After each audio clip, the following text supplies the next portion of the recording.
2025, let's tie a tie in 30 seconds. I find tying the Windsor knot a little faster than tying the 4-in-hand knot. Windsor knot, a little bit more easier for those new beginners.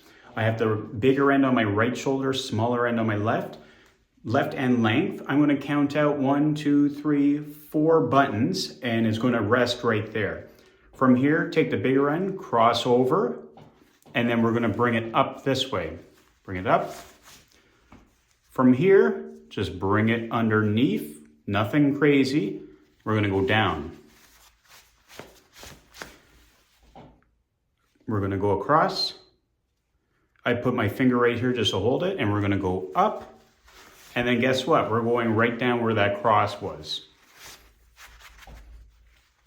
To tighten it, to move it up, pull down on the smaller end while pushing up, right up to the top. Look at that. 30 seconds, full Windsor knot, looks perfect. Go try it out.